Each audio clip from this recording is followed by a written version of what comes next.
اختيار ووقت اضطرار. طبعا بالنسبة لأوله واضح بأنه يبدأ أوله من بعد مصير ظل الشيء مثله بعد فيء الزوال. ولكن بالنسبة إلى آخره قالوا نهاية الوقت المختار أن يصير ظل الشيء مثليه أيضا بعد فيء الزوال. فيء الزوال هذا فيء ثابت يخرج من الاحتساب، وإنما نحسب ما بعده. ووقت الاضطرار ينتهي بماذا؟ بغروب الشمس على ما ذكره المصنف.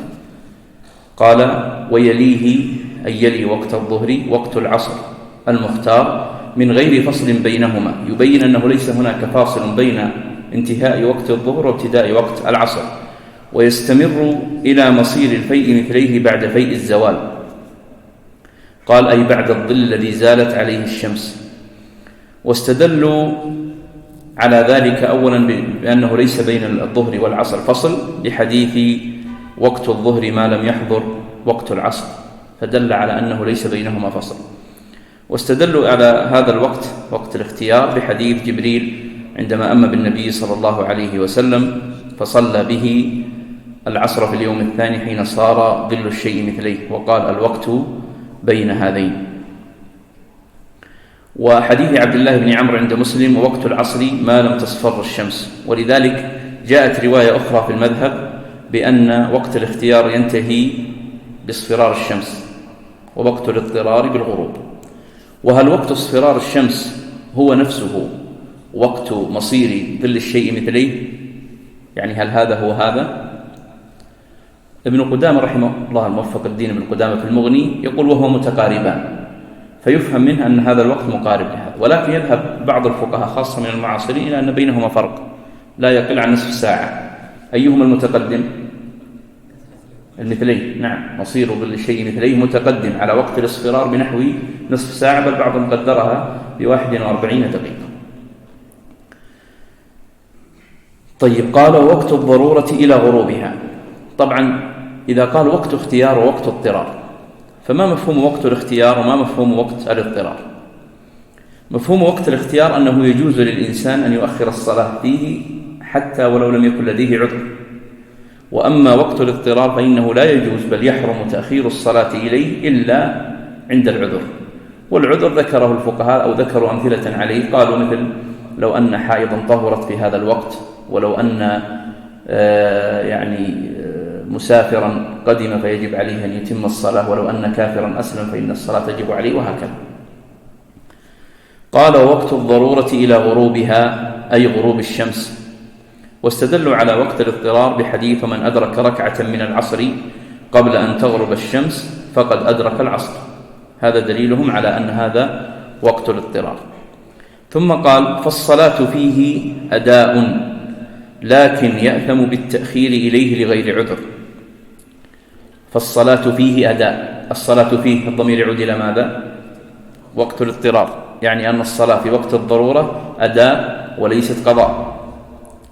قال لكن يأثم بالتأخير إليه لغير عذر.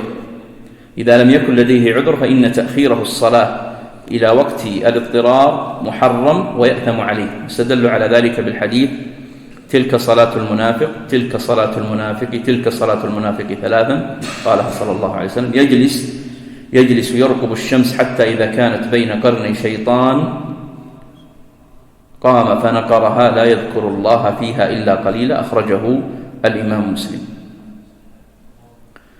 ثم قال المصنف رحمه الله: ويسن تعجيلها مطلقا. ويسن تعجيلها أي صلاة العصر السنة أن تعجل. قال وهي الصلاة الوسطى. طبعا ما معنى قوله مطلقا؟ ويسن تعجيلها مطلقا، أيوة، في صحو أو في غيم أو في شدة حر، فلا عبرة بهذه الآثار التي اعتبرناها مثلا في صلاة الظهر. ذكرنا في الدرس الماضي أن صلاة الظهر تؤخر في شدة الحر وتؤخر مع الغيم إذا كان سيصلي جماعة، فهنا يقول لا، السنة تعجيلها مطلقا. ثم قال وهي الصلاة الوسطى، قال أنها تسمى بالصلاة الوسطى، واستدلوا على ذلك بالحديث الثابت عن النبي صلى الله عليه وسلم قال: شغلونا عن الصلاة الوسطى صلاة العصر. وما معنى الوسطى؟ هل المقصود أنها متوسطة بين الصلوات؟ بعضهم قال الفضلى، نعم، قال الله عز وجل قال أوسطهم ألم أقل لكم لولا تسبحون، أوسطهم يعني أخيرهم أو أفضلهم، فبعضهم ذهب إلى هذا، تفضل. وبعضهم ذهب إلى أنها متوسطة بين الصلوات، فالعصر هي متوسطة بين الصلوات النهارية والصلوات الليلية. تفضل. ويليه وقت المغرب وهي وتر النهار، ويمتد إلى مغرب الحمرة أي الشفق الأحمر، ويسن تعجيلها إلا ليلة جمع أي مزدلفة، سميت جمعا لاجتماع الناس فيها، فيسن لمن يباح له الجمع وقصدها محرما تأخير المغرب ليجمعها مع العشاء تأخيرا قبل حق رحله. طيب، قال ويليه وقت المغرب وهي وتر النهار. بعد أن انتهى من الكلام على وقت صلاة العصر انتقل الكلام على وقت صلاة المغرب. قال وهي وتر النهار. قالوا معنى كونها وتر النهار أنها 3 ركعات، وليس المقصود تشبيهها بالوتر، ولذلك سيأتينا أن في صلاة الوتر أن بعض الفقهاء ذكروا أن الوتر تصلى على كيفيات، منهم من قال تصلى على كيفية صلاة المغرب، ولكن المذهب لا يعني يصحح هذه الصلاة، أو نقول يكره هذه الكيفية. قال ويليه وقت المغرب.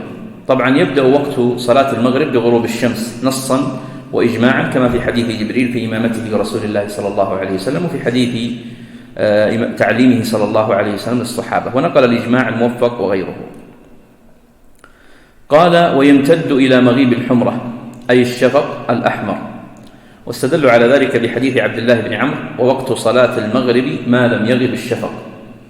ولماذا قال الشفق الأحمر؟ لأنهم يقولون الشفق 2، شفق أحمر وشفق أبيض، والمقصود هنا الشفق الأحمر.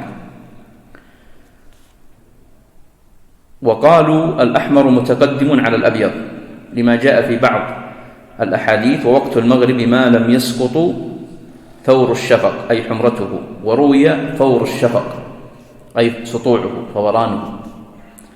قال ويسن تعجيلها، يسن تعجيل صلاة المغرب لحديث أن النبي صلى الله عليه وسلم كان يصلي المغرب، كما في الحديث كان يصلي المغرب ثم ينصرف أحدنا إلى رحله وإن الرامي ليرى مواقع نبله، يعني من الوضوح، فالنبي صلى الله عليه وسلم كان يعجلها.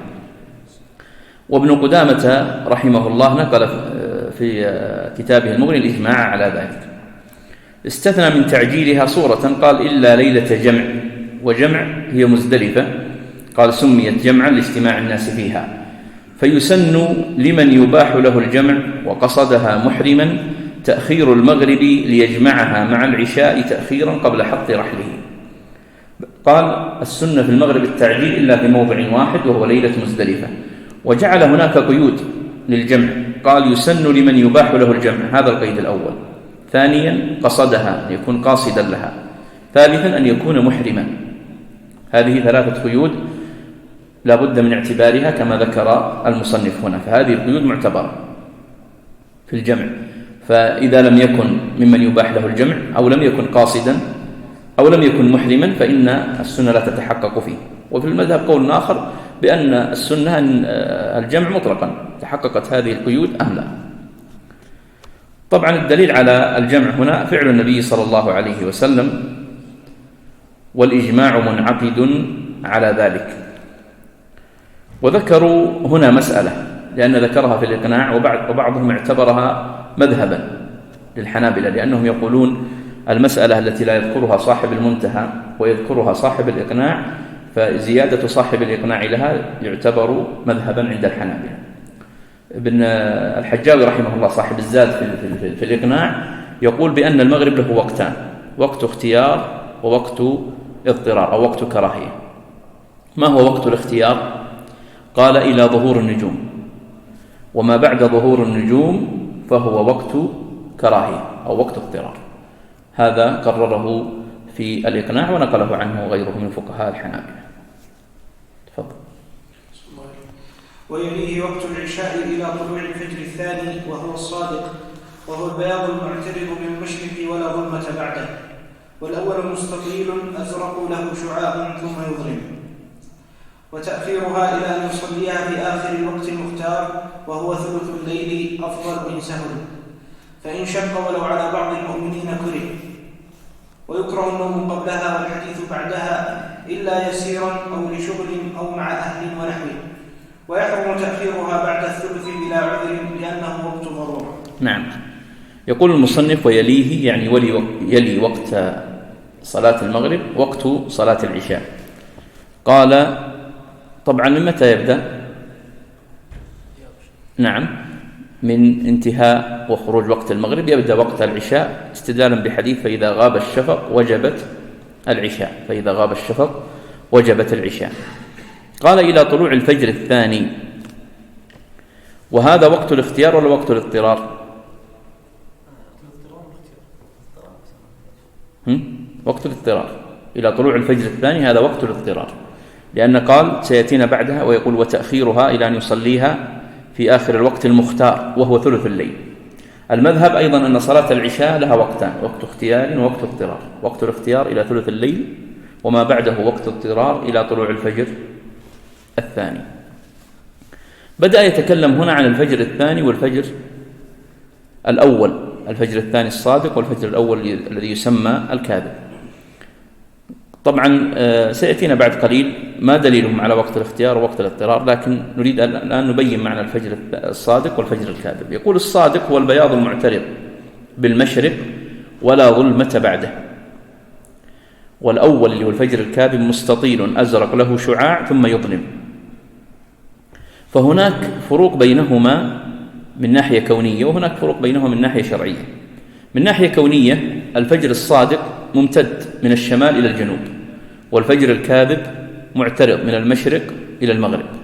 ثانيا الفجر الصادق متصل بالأفق، تراه متصل بالأفق بخلاف الفجر الكاذب. ثالثا الفجر الصادق لا يأتي بعده ظلمة بخلاف الفجر الكاذب. هذا من ناحية كونية. من ناحية شرعية الأحكام تترتب على الفجر الصادق وليس على الفجر الكاذب، فالفجر الكاذب لا يترتب عليه أي حكم. ولذلك من الأحكام المترتبة اللي ذكر هنا اللي هو انتهاء وقت الاضطرار بالنسبة لصلاة العشاء، فانتهاؤه هو طلوع الفجر الصادق، نعم، اللي هو الفجر الثاني. قال وتأخيرها إلى أن يصليها في آخر الوقت المختار وهو ثلث الليل أفضل إن سهل. وتأخيرها هل مقصود هنا تأخيرها للجماعة ولا للمنفرد؟ قالوا لهم كلهم، للجماعة والمنفرد. عبارة المصنف يفهم منها الإطلاق، تأخيرها مطلقا لجماعة أو لمنفرد. يصليها في آخر الوقت المختار، بين هنا الوقت المختار، قال وهو ثلث الليل أفضل إن سهل. ما هو دليلهم على أن ثلث الليل أو على أن تأخيرها أولا على أن تأخيرها أفضل؟ قالوا حديث لولا أن أشق أو إنه لوقتها لولا أن أشق على أمتي. قالوا والنبي صلى الله عليه وسلم ورد عنه أنه كان إذا رأهم اجتمعوا عجل وإذا رأهم أبطأوا أخر، وهذا مراعاة لحال المصلين، وهو الذي عبر عنه المصنف بقوله إن سهل، فمعناه إن شق على المصلين فإنه يراعى حالهم. ما هو دليلهم على أن وقت الاختيار ثلث الليل؟ قالوا حديث جبريل صلى بالنبي صلى الله عليه وسلم العشاء في اليوم الثاني في ثلث الليل، وقال الوقت ما بين هذين. وكذلك حديث إمامة النبي صلى الله عليه وسلم أو تعليم النبي صلى الله عليه وسلم الصحابة هذا الوقت.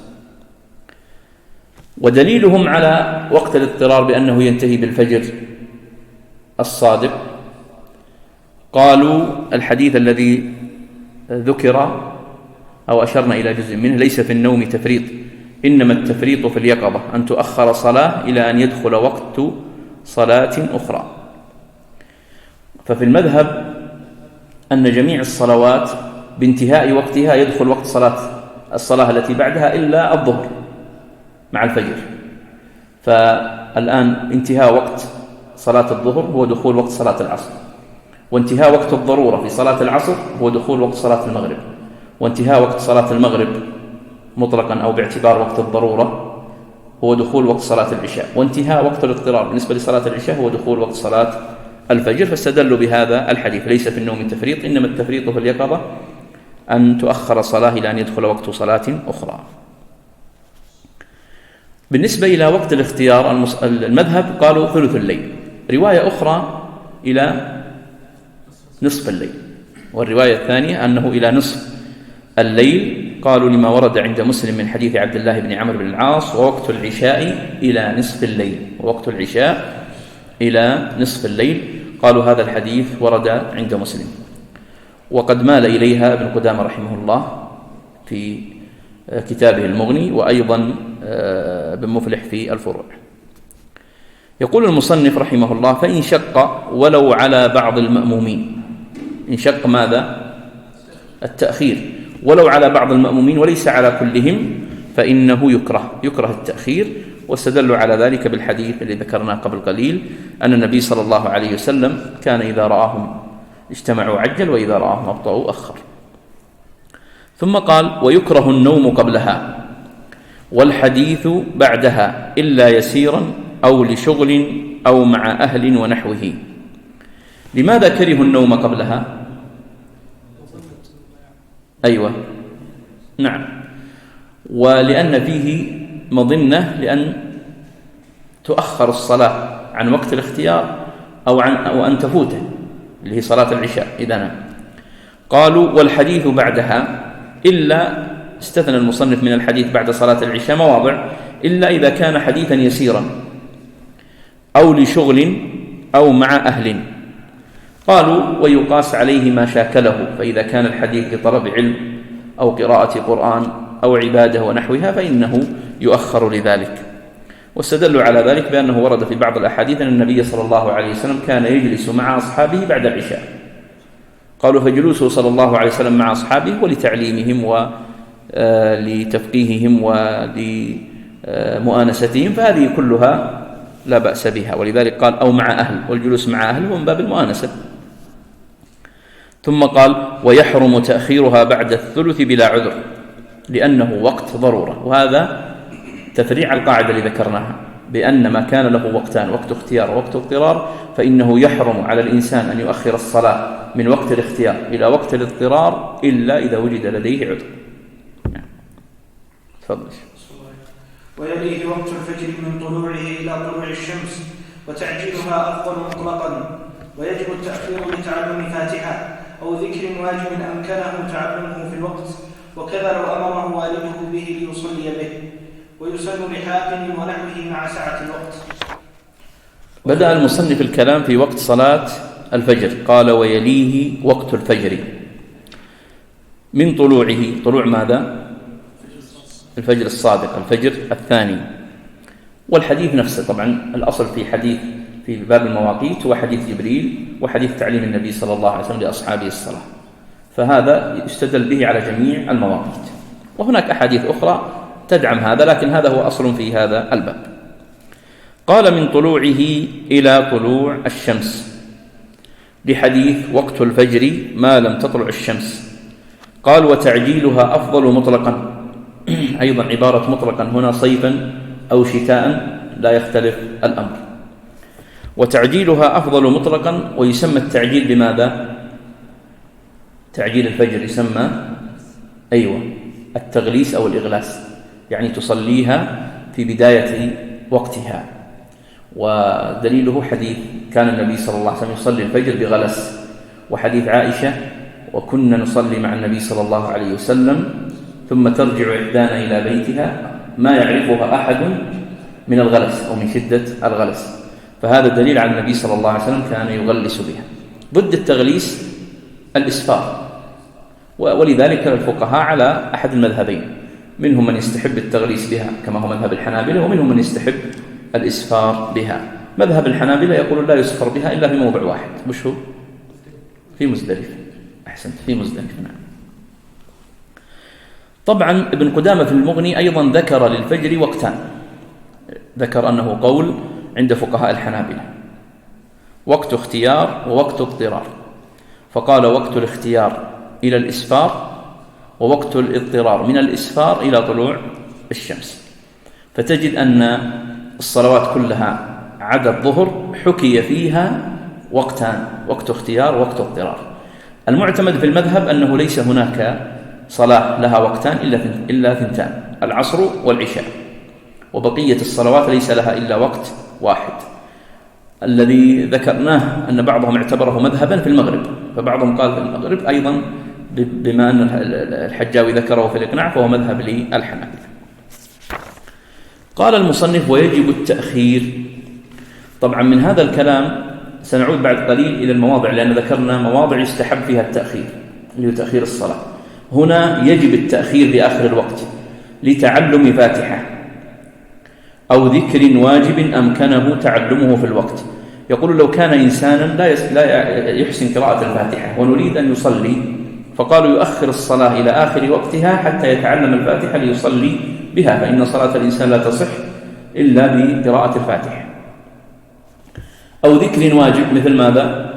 مثل التشهد، فهذا يجب أن يتعلمه إذا أمكنه تعلمه في الوقت. عبارة إذا أمكنه تعلمه في الوقت دليل على أنه إذا لم يمكنه أن يتعلم فماذا يفعل؟ فإنه لا يؤخر، يصلي على حاله. هذا قول. طيب هناك قول آخر، ما هو؟ طيب وقول ثالث أنه يلقن، يعني يأتي جنبه أو بجانبه شخص فيقول الحمد لله رب العالمين، فيقول هو الحمد لله رب العالمين، يقول الرحمن الرحيم فيقول هو الرحمن الرحيم إلى آخره. وهذا حكي قول لكن ليس هو المعتمد. قال: وكذا لو أمره والده به ليصلي به الأولى تعود على ماذا والثاني على ماذا؟ وكذا لو أمره والده به ليصلي به، الأولى على التأخير، لو أمره والده به يعني بالتأخير، ليصلي به بأبي، لا بأبي. يقول يجب أن يؤخر لو كان والده أمره أن يؤخر حتى يصلي به. قالوا وهذه تتصور لو كان الوالد معذور، لو كان الوالد معذورا عن حضور الجماعة وشهودها، أو لم يكن لديهم جماعة قريبة، فإنه يصلي به. هذا على اعتبار من يرى أن الصلاة في المسجد، يعني أن الجماعة إنما تتحقق بالصلاة في المسجد. نعم. أي نعم، ما كان من الأركان نعم فهو مقاس عليها. طيب ما هو، لماذا أوجبوا على الإنسان يصلي أن يؤخر الصلاة ليصلي بوالده؟ نعم، قالوا في تعليلهم وجهان. الأول أن طاعة الوالد واجبة، والتأخير إلى آخر الوقت ليس فيه إشكال. الوجه الثاني ما هو؟ قالوا وقالوا لو أن الابن صلى مع الجماعة ثم عاد وصلى بوالده ستكون صلاته بوالده إيش؟ فيكون إماما والوالد مفترض، والمذهب لا يصحح إمامة المتنفل بالمفترض. نعم. قال ويسن لحاقن ونحوه مع سعة الوقت. يسن ماذا؟ التأخير، ويسن التأخير لحاقن ونحوه مع سعة الوقت.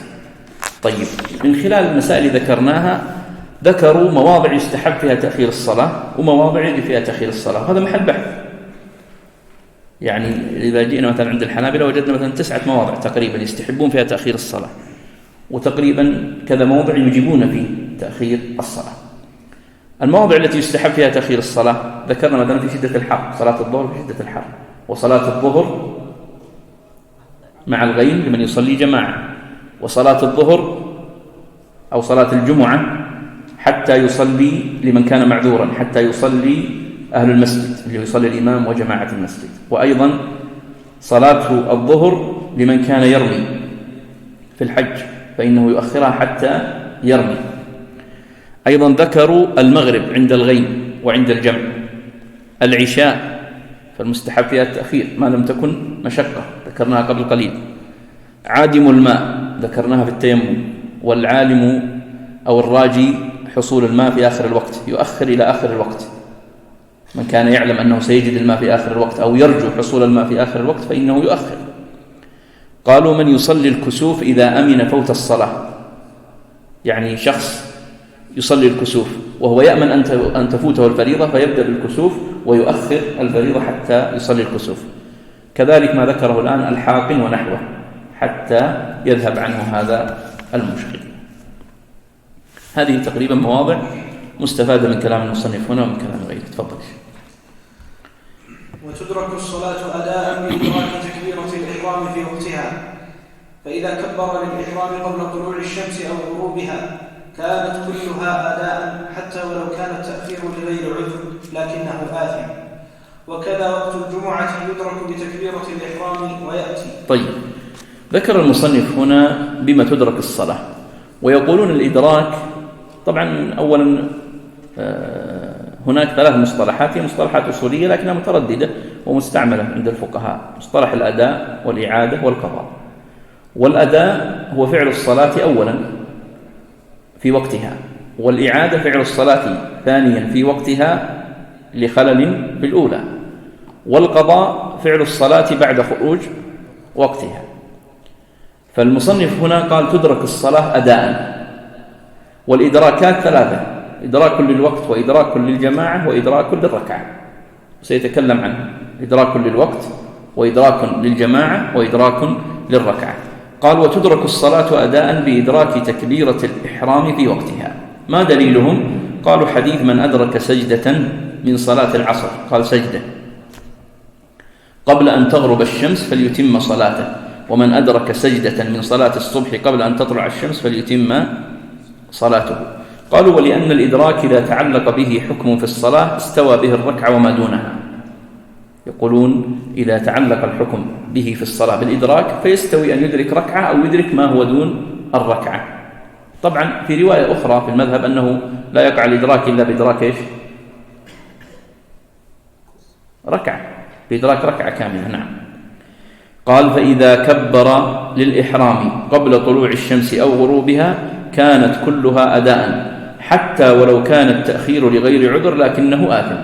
وذكرناها قبل قليل في مسألة صلاة العصر: من أخر صلاة العصر إلى آخر وقتها وقت الاضطرار صلاته صحيحة وهي تقع أداء ولكنه آثم. وهذا ذكره المصنف في جميع الأوقات التي فيها وقت اضطرار. قال وكذا وقت الجمعة يدرك بتكبيرة الإحرام ويأتي. وكذا وقت الجمعة يدرك بتكبيرة الإحرام. ما المقصود هنا؟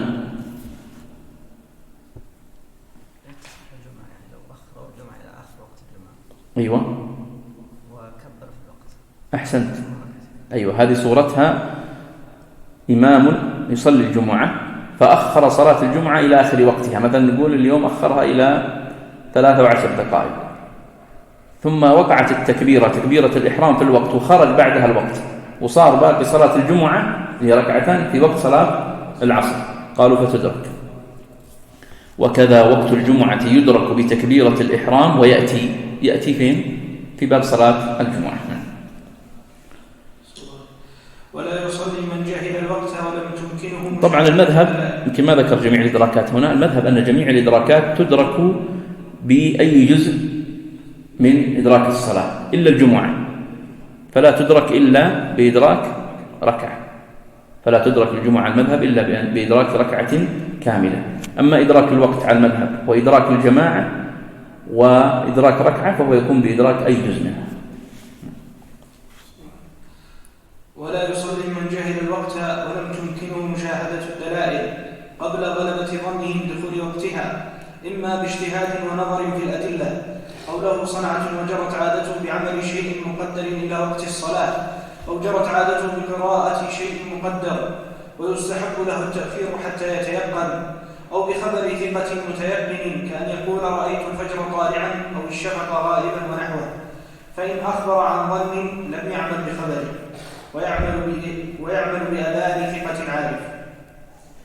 فإن أحرم باجتهاد بأن غلب على ظنه دخول الوقت لدليل مما تقدم فبان إحرامه قبله فصلاته نفل لأنها لم تجب ويعيد فرضا، وإلا يتبين له الحال أو ظهر أنه في الوقت فصلاته فرض ولا إعادة عليه لأن الأصل براءة ذمته، ويعيد الأعمى العاجز مطلقا إن لم يجد من يقلده. نعم. قال ولا يصلي من جهل الوقت ولم تمكنه مشاهدة الدلائل قبل غلبة ظنه بدخول وقتها. ثم قال أن غلبة الظن هذه تحصل بأمرين: الأمر الأول باجتهاد، والأمر الثاني بخبر ثقة متقن. يعني كيف نحصل غلبة الظن هذه التي يقولها؟ قال نحصلها بأمرين: باجتهاد، وأعطى له أمثلة، والأمر الثاني بخبر ثقة متقن. قال طبعا ولا يصلي من جهل الوقت. عندنا الآن حتى يحصل له غلبة الظن، عندنا لو كان متيقنا فيصلي ولا إشكال، وضد المتيقن من كان شاكا ما حصل له غلبة الظن، فما حكم صلاته؟ قالوا لا تصح ولو أصاب. على المذهب المتيقن صلاته صحيحة، والشاك صلاته غير صحيحة ولو أصاب. طيب يأتينا في الوسط غلبة الظن، كيف تحصل؟ قال باجتهاد ونظر في الأدلة. المقصود بالنظر في الأدلة يعني من كان يستطيع النظر مثلا في الزوال، يتحقق هل زالت الشمس ولا ما زالت، النظر مثلا في الساعة، هذا نظر في الأدلة التي تحصل غلبة الظن. قال أو له صنعة وجرت عادته بعمل شيء مقدر إلى وقت الصلاة. مثال: مثلا قرأت عدة أجزاء بين العصر والمغرب. أيوة، هذا يذكر بعد قليل القراءة. لكن من له صنعة؟ أيوة، مثل الخباز قالوا، فمعتاد هو أن بين المغرب والعشاء يخبز مثلا 100 خبز، فقالوا هذا له صنعة، فإذا انتهى عند 100 دائما معتاد أنه يدخل وقت العشاء. أو كواي أو نجار، عادته أنه ينهي مثلا بين المغرب والعشاء بابا واحدا، أو يكوي بين المغرب والعشاء 10 ثياب أو 20 ثوبا، هذا معنى له صنعة، عادته أو جرت عادته بعمل شيء مقدر إلى وقت الصلاة. الثاني اللي قاله الشيخ سرحان: أو جرت عادته بقراءة شيء مقدر. العادة أنه بين المغرب والعشاء يقرأ 3 أجزاء و4، أو يقرأ من الكتاب 100 صفحة أو 200 صفحة، فهذا يحصل به غلبة الظن. ثم قال: ويستحب له التأخير حتى يتيقن. يعني مع هذا لو حصل له غلبة الظن فنستحب له أن يؤخر الصلاة حتى يحصل له اليقين. الأمر الثاني الذي يحصل به غلبة الظن أو يحصل به غلبة الظن، قال: أو بخبر ثقة متيقن. الخبر هنا لا بد له من قيدين: أن يكون خبر من ثقة، وأن يكون على وجه اليقين. ولذلك ما الذي يدلنا على أنه اعتبره على وجه اليقين؟ قال: رأيت الفجر طالعا، والرؤية تحصل بها اليقين ولا لا؟ رؤية الشيء تحصل بها اليقين. أو قال: رأيت الشفق غائبا ونحوه. قال: فإن أخبر عن ظن لم يعمل بخبره. يعني الثقة لو جاء وأخبرنا ليس عن يقين وإنما عن ظن، قال: أتوقع أن الشمس زالت، أو أتوقع أنها غربت، ولم يقل رأيت ونحوه، قالوا لا يعمل بخبره المظن. ثم قال: ويعمل بأذان ثقة عارف. أذان الثقة يحصل به التيقن، لأن أصلا الهدف من وضع الأذان هو إخبار الناس بدخول وقت الصلاة، هذا هو مقصد الأذان. قال: فإن أحرم، الآن يفرع على المسألة السابقة، فإن أحرم باجتهاد بأن غلب على ظنه دخول الوقت لدليل مما تقدم، فبان إحرامه قبل إيش؟ قبل الوقت، فصلاته نفل لأنها لم تجب ويعيد فرضه. يعني صلاته هذه التي أداها قبل دخول الوقت نعتبرها نافلة، تنقلب إلى نافلة ويعيد فرضه. وإلا يتبين له الحال أو ظهر أنه في الوقت، يعني وإن لم يتبين له الحال أو ظهر أنه في الوقت فصلاته فرض ولا إعادة عليه، لأن الأصل براءة ذمته ويعيد الأعمال. طيب، الآن هو ذكر أن هذا الحكم يترتب عليه أحد أمور، 3 أمور، ونضيف أمر رابعا. الأمر الذي ذكره المصنف أن يتبين له أن صلاته قبل الوقت فنقول هذه نافلة. الأمر الثاني أن يتبين أنها في الوقت فصحيحة وتقع موقعها. ألا يتبين له شيء فصلاته صحيحة. طيب، إذا تبين أنه بعد الوقت، هذا الرابع لما ذكره المصنف، فصلاته صحيحة وتقع قضاء. فهذه ال4 الصور مترتبة على هذه المسألة. طبعا في المبدع يقول: ومن الأمارات صياح الديك المجرد وكثرة المؤذنين، اعتبرها من الأمارات والقرائن الدالة على ذلك.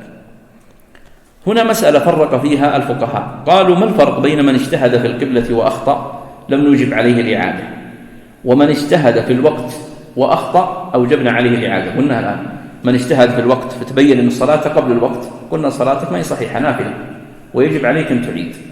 وسيأتي في القبلة شخص اجتهد في القبلة وتبين له بعد الاجتهاد أنه أخطأ، قالوا صلاته صحيحة. أيوة.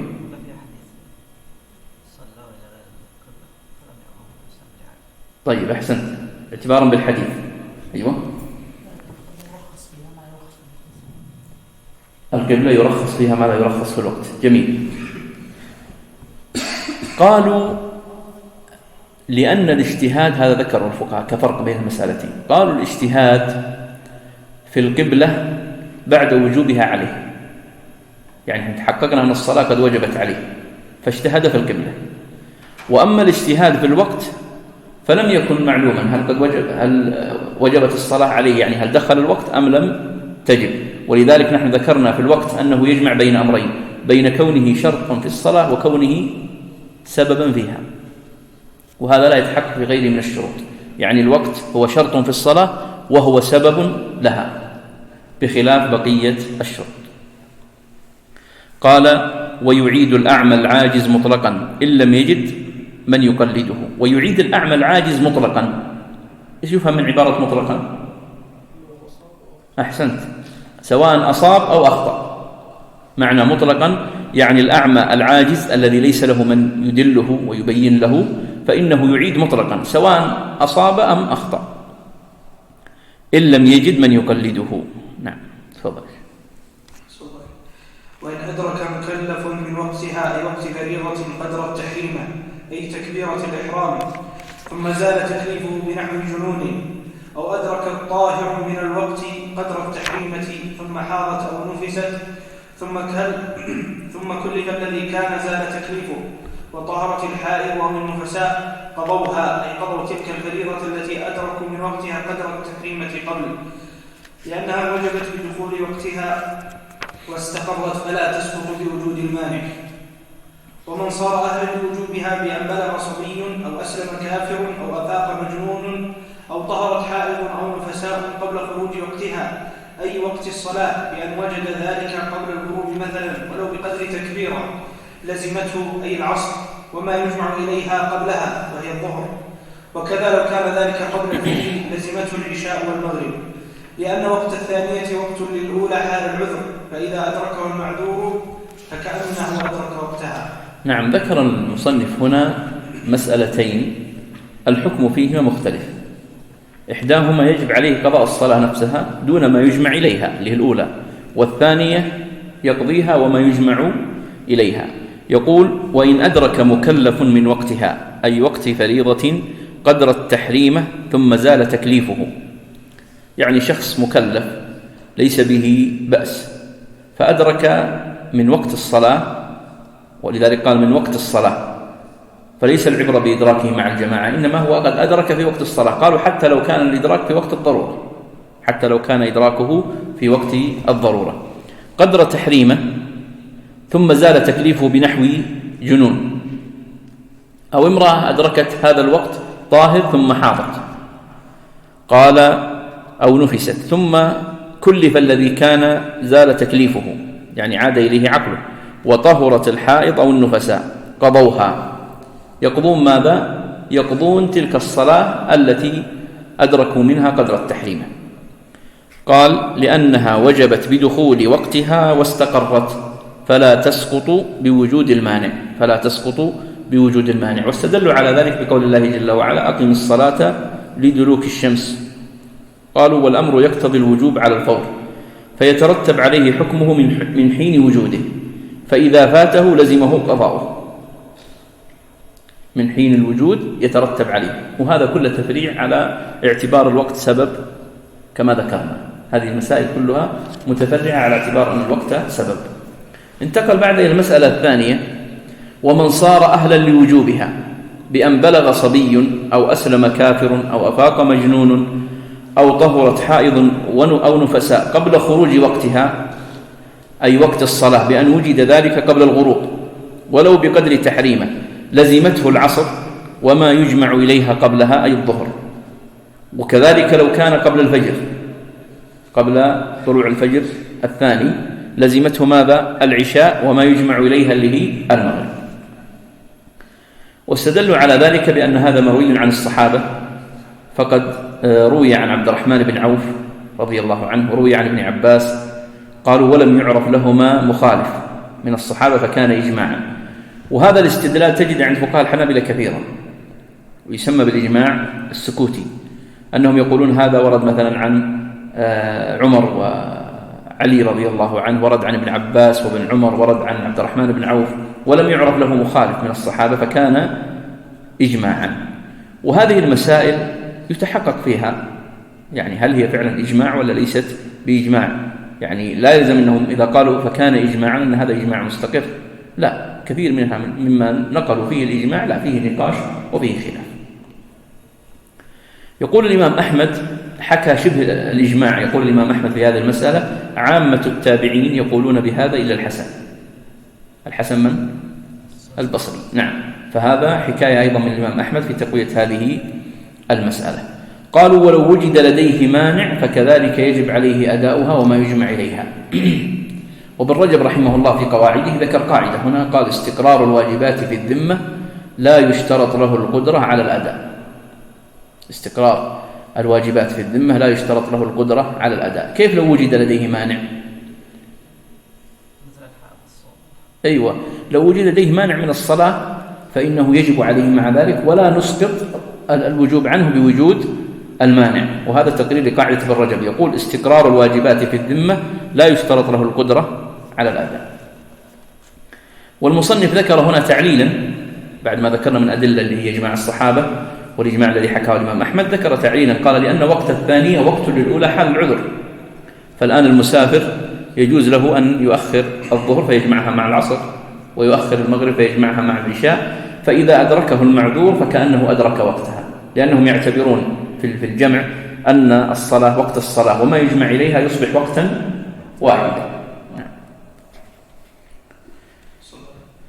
ويجب فور ما لم ينضر في بدنه أو معيشة يحتاجها أو يحضر لصلاة عيد قضاء الفوائت مرتبا ولو كثرت، ويسن صلاتها جماعة. ويسقط الترتيب بنسيانه للعذر، فإن نسي الترتيب بين الفوائت أو بين حاضرة وفائتة حتى فرغ من الحاضرة صحت ولا يسقط بالجهل. ويسقط الترتيب أيضا بخشية خروج وقت اختيار الحاضرة، فإن خشي خروج الوقت قدم الحاضرة لأنها آتت، ولا يجوز تأخيرها عن وقت الجواز. ويجوز التأخير لغرض صحيح كانتظار رفقة أو جماعة لها. طيب، يتكلم المصنف هنا رحمه الله عن قضاء الفوائت، من فاته صلوات.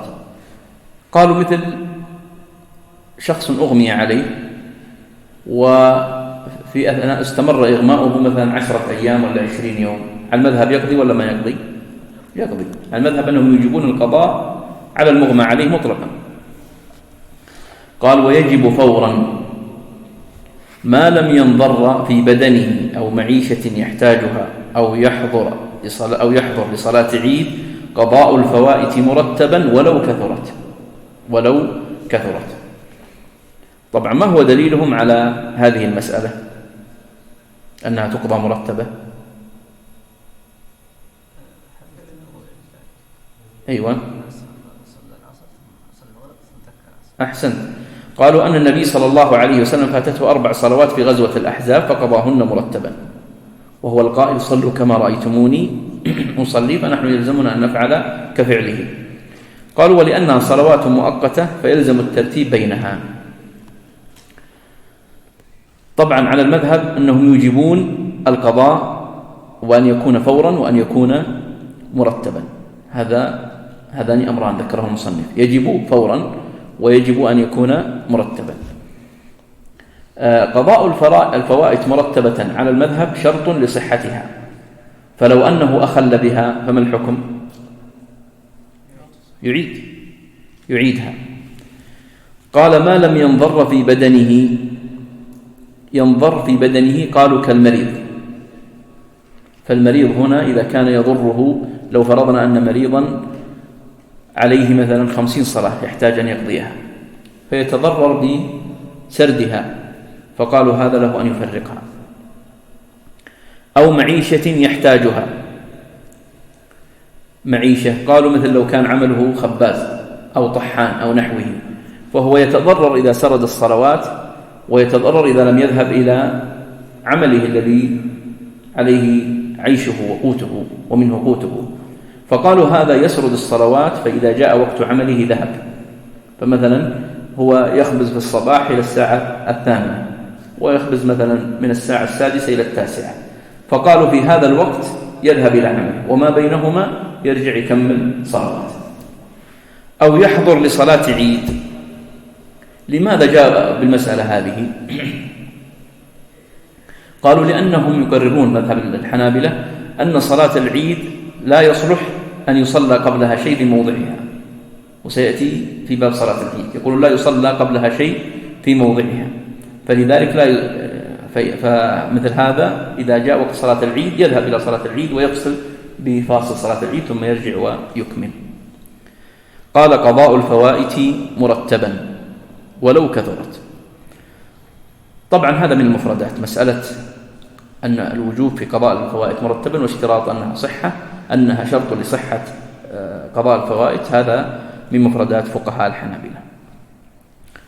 في رواية عن الإمام أحمد أنه لا يجب الترتيب في قضاء الفوائت. قالوا لأن كل واحدة عبادة مستقلة، والأداء إنما كان واجبا في الأول لضرورة الوقت ولا يجب في القضاء. ولذلك ابن رجب رحمه الله نقلا هنا قال كلام الإمام أحمد يحمل على الورع والاحتياط لا على الوجوب، لأن ابن رجب هنا استنكر، قال كيف يقال مثلا إنسان عليه 50 أو 100 صلاة فائتة فصلى 40 ثم وقع منه إخلال في 41، فنوجب عليه ماذا؟ الإعادة من جديد. قال هذه مشقة يعني لا ترد الشريعة بمثلها. ولكن هذا المذهب أنه يجب قضاء الفوائت مرتبا، والرواية الثانية ذكرناها عن الإمام أحمد، واختارها الموفق بن قدامة في المغني، وصححها جمع من فقهاء الحنابلة كابن رجب وغيره. قال ويسن صلاتها جماعة. يسن صلاتها ماذا؟ ضمير الفوائت، يسن أن تصلى في الجماعة، واستدلوا بالحديث ذكرنا فوات الصلوات في غزوة الخندق صلىها النبي صلى الله عليه وسلم جماعة بأصحابه. قال ويسقط الترتيب بنسيانه. سيذكر هنا أن الترتيب يسقط بأمرين: بالنسيان وبخشية فوت الصلاة الحاضرة، فإذا نسي سقط الترتيب، وإذا خشي أن تفوته الصلاة الحاضرة فإنه يسقط الترتيب. قال ويسقط الترتيب بنسيانه للعذر لحديث عفي لأمتي عن الخطأ والنسيان. قال فإن نسي الترتيب بين الفوائت أو بين حاضرة وفائتة حتى فرغ من الحاضرة صحت، وهذا قيد حتى فرغ من الحاضرة، يعني دائما الفقهاء عندما يذكرون عبارة هم يقصدونها حتى فرغ من الحاضرة، مفهوم أنه إذا لم يكن فرغ فإنها لا تصح. قال ولا يسقط بالجهل. قالوا يسقط الترتيب بالنسيان ولا يسقط بالجهل. لماذا؟ قالوا لأن الجهل بأحكام الشرع مع التمكن من العلم لا يسقط. وقالوا مثل من جهل تحريم الأكل في الصيام فقاسوا هذا على هذا. إنسان جاءنا وهو صائم وأكل، قال أنا أجهل أن الأكل محرم، قالوا لا نقبل هذا الجهل منك، قالوا فهذا مثله. ثم قال المصنف ويسقط الترتيب أيضا بخشية خروج وقت اختيار الحاضرة. ولاحظ هنا أنه قال وقت اختيار الحاضرة، فمفهوم أن وقت الاضطرار لا، أنه يسقط بخشية خروج وقت الاختيار. فلو أن إنسانا خشي أن يفوته مثلا صلاة العصر، وقت اختيار لصلاة العصر أو وقت الاختيار لصلاة العشاء، فإنه يقدم الحاضرة. قال ولا يجوز تأخيرها عن وقت الجواز. وهذه العبارة تعود إلى ماذا؟ وقالوا هذا يعود إلى الوقت المختار، فلا يجوز تأخيره عن وقت الجواز، هذه العبارة. ويجوز التأخير لغرض صحيح كانتظار رفقة أو جماعة لها. ويجوز التأخير. هل المقصود هنا يجوز التأخير تأخير الصلاة ولا تأخير قضاء الفوائد؟ تأخير قضاء الفوائد وليس تأخير الصلاة. ويجوز التأخير يعني تأخير قضاء الفوائد لغرض صحيح كانتظار رفقة أو جماعة لها. جماعة لها، جماعة لليش؟ نعم. طيب، هل يسقط الترتيب بخشية فوت الجماعة؟ نحن ذكرنا أنه يسقط بخشية فوت اختيار وقت الحاضر. هل يسقط بخشية فوت الجماعة؟ قالوا روايتان في المذهب.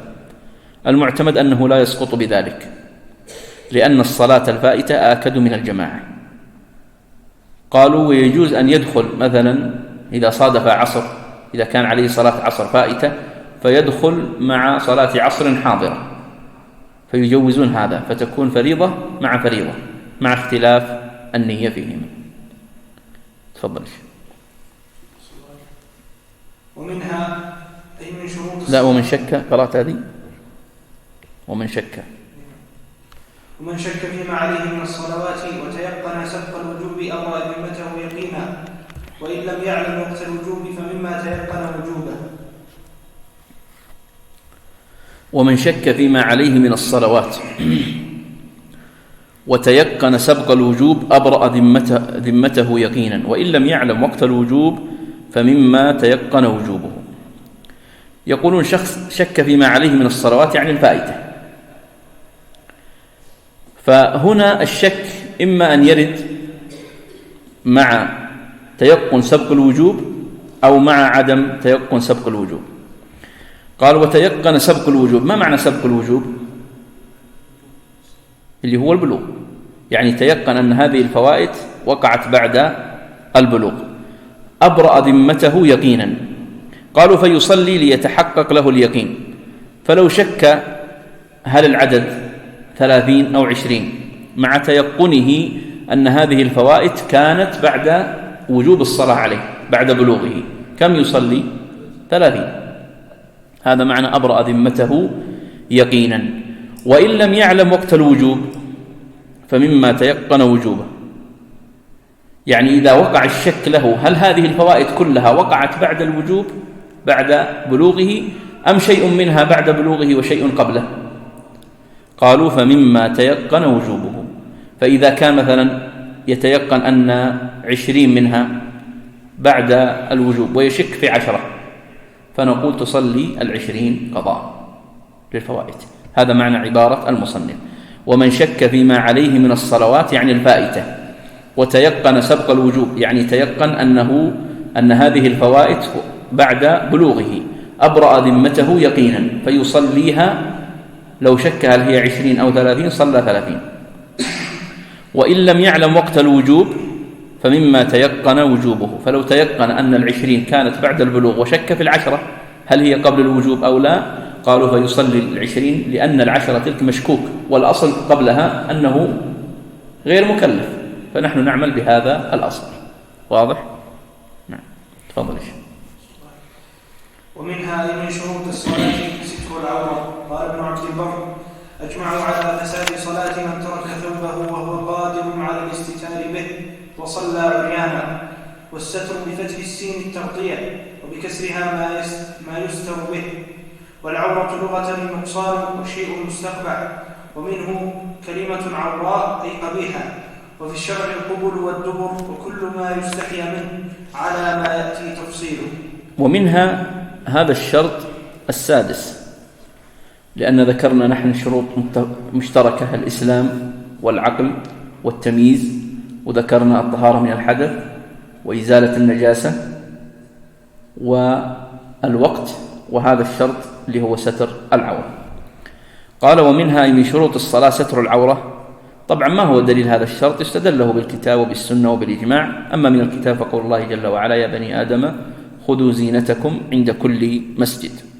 قالوا وهذه الآية العبرة بعمومها لا بخصوص سببها، فإنها وردت في سبب خاص، لكن العبرة بعموم لفظها. ومن السنة حديث النبي صلى الله عليه وسلم: لا يقبل الله صلاة حائض إلا بخمار. وقول النبي صلى الله عليه وسلم في حديث سلمة بن الأكوع أنه قال النبي صلى الله عليه وسلم: إني رجل أكون في الصيد فأصلي في القميص الواحد. قال: نعم، وأزرره ولو بشوكة، يعني يجعله ساترا لعورتك.